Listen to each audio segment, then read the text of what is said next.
Wow, this road sucks. Yeah. How'd I used to do this again? Become another person, become another person. What's going on, everybody? Long time, no anything. Jeez. We just left Tucson. We charged up a little bit more than we needed to. We're supposed to be arriving at Wilcox and 25% energy remaining. I said that wrong. In about 100 kilometers with 25% remaining. And it doesn't look like it's going to be too bad as far as stops go. 5 or 6 of them. Day one wasn't too bad. The pups were a little bit anxious at first, but seemed to be acclimating. You really can only, well, you probably can't see any of them at the moment. Got a little Mojo behind me, contemplating his life. Fortunately, our big dumb one's in the back actually chilling out, which is nice.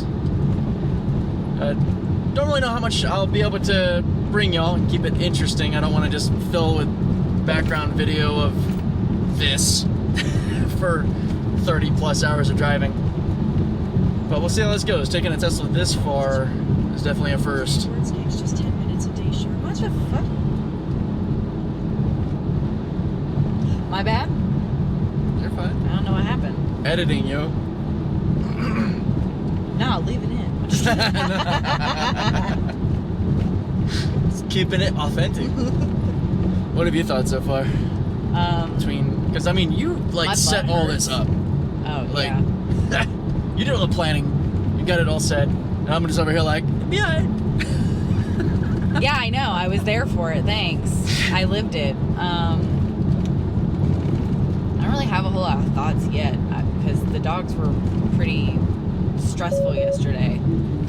Yeah, we had to kind of feel them out and see like how crazy were they going to be, how was Mojo going to handle being in the car. Why? And I think he had a lot of anxiety still up until we got to the Airbnb and he realized, okay, like I am safe. They're staying with me. Yeah, they're not getting rid of me. Yeah, so. All of our dogs are rescues, by the way. Nala's been in my life for well over a decade. Wednesday and Mojo, we got, oh man, long time ago now. Goodness, she's 8, Mojo's 5. We got Wednesday 5 years ago. We got her 2 days before your birthday 5 years ago. Yeah. And then we got Mojo. We will have had him 3 years actually, we'll have him 3 years that Monday we get home. Ah, that's crazy. Yeah, they're all rescues. They all have their own emotional baggage, and we love them to death. Little Mojo's got some PTS from his last situation, and he's a loving little boy, but he's got some anxiety. So we're doing our best to make sure that all 3 of these puppers are, yeah, got plenty of room. You can probably see Nala's head back there now. She's looking out the back window. She loves it. She's like, I see everything, when she's not fogging up the glass with her breath. She's a bit of a mouth breather, but we love her. But yeah, I think the first Airbnb was nice, cozy. We weren't there long. We just needed a place to crash. There all of... What, like 5 hours, 6 hours? We got there at 11:30 last night. Got out of there a little shortly after 6. Yeah, we got out a little bit later than I wanted to, but yeah. I mean, not by a whole lot. It wasn't going to make much of a difference since we're going to be getting to the next place at like 22:30 tonight. Yeah, that. But that's also part of that is the time change because sure. We lose an hour. So, yeah. That's something we forgot about. I didn't even think about it myself. I haven't really traveled outside of Arizona and Nevada in the last several years. I haven't been back to Florida, which is where we're heading to actually see my family since 2017. 2018. 2018? Your sister got married. 2018, correct. Yeah. It's been a long time. It's been too long. I'm a bad son / brother / uncle. Hey, we're all busy, man. Yeah. But time zone change, something to factor in that people might just normally think about when traveling. Because we're like, why are we getting there an hour later than projected? It's like, oh, we're switching time zones. We're actually losing time this whole trip. But to your point, on the way home, we'll be getting that time back, which is kind of nice. That was like a big relief, though. Because that last day when we're driving from Fort Stockton straight through, that's going to suck. Yeah. But like knowing we're going to literally gain, we might gain 2 hours back depending upon where Fort Stockton is. Fort Stockton's closer to the New Mexico border. Yeah, I think after El Paso, so Fort Stockton will be that nice. I think will still be in the same time zone as Arizona. So we really will only, I think, gain 1 hour back. But we gain an hour back regardless, and that's all that matters. Another thing we didn't really think about, and this is largely because, as a lot of you know, we can't charge at home. Like, we are basically supercharger only. And it wasn't until we were packing up the car that I freaking noticed our Tesla charging kit in the back, in the second, sort of boot in the back of the Model Y. And I thought, oh my God, we were smart enough to think Airbnbs for the dogs.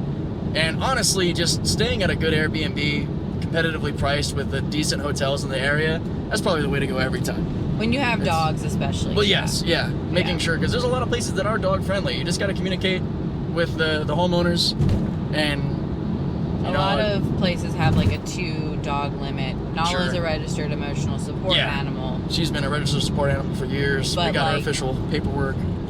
That's become like a fucking weird gray area-ish thing now. But I mean, last night proved they're well behaved enough, and then plus getting the couch cover and that bed cover for their shedding was also a plus. But yeah, like finding places. Plus, we know them well enough to know, which as any dog owner should know your dogs well enough to know how they're going to do in certain situations. And I don't think they would have done well because I was looking at those residence inn types, and they would have been better because they wouldn't have been down a long hallway where people would have been walking by, because she would setting them off. Yeah, they would have been freaking out. So I looked at the residence inns, but like the way that they do it, they charge $50 per animal. So it was like right there, that was already $150 extra we were going to have to account for, plus the room. And most of the time the rooms were $150 plus. And I think last night that Airbnb was like $130. That's with their pet food. That's wild. So, and that's not going to be the case at every single Airbnb, depending upon how much room you need and stuff like that. But this isn't an Airbnb ad anyways. They ain't paying me money to say any of this shit, so they don't need any more of my airtime. Definitely not a sponsor. Oh, airtime? I see what you did there. I didn't, but okay. Yeah, we're going to roll with it. You are on some punny shit this morning. Jesus, Mary, and freaking Joseph. But so far, it's been okay. To the point, though, about the darn charging cable, we're going to see if any of these places are accommodating. That is something, you brought up a good point, that don't just assume that you can plug your EV in at people's houses. Yeah. Though a lot of us who have Teslas know that plugging into a 110 isn't going to drastically affect your electric bill, not everybody knows that. And we're also going to be experiencing, as we go farther and farther from California, to see how the atmosphere of EVs change. I know I had at least one person on X already say it'd be cool to see the prevalence of EVs as you go across the states, like Teslas versus others. Like, do you start to just not see them anymore? And I'll be curious to see that. I think we'll start seeing a lot when we go through Texas. As funny as like Texas can be seen as being like, anti-future electric, I think things changed in a large way.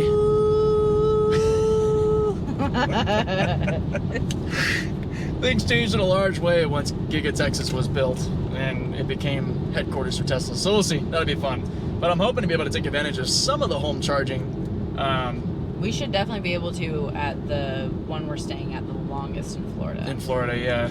I do not think I know that we're going to be in a gated community when we're in New Orleans, and it's a designated spot from what I gathered. So sweet. This one we're going to be at, we enter through a gate, we enter through the alley and then go through a gate. I don't know exactly like where that setup is, but it's also, we're probably not going to be there long enough. We're plugging up overnight. Tonight's going to make a difference either. Yeah, honestly, if we had last night, because again, this is level 1, so you got to remember, you're getting maybe 6 miles an hour probably at best, and we would have maybe gotten up to 35%, maybe 30, I don't know. I'm definitely not super familiar. We kind of played with charging up Mew when we very first had him. We had this really pitiful little garage in this apartment, and on occasion I could get him in there and plug him in overnight, and it would be a good way to just make sure I went from 75 to maybe 85. A little bit of extra juice, but yeah, I don't know.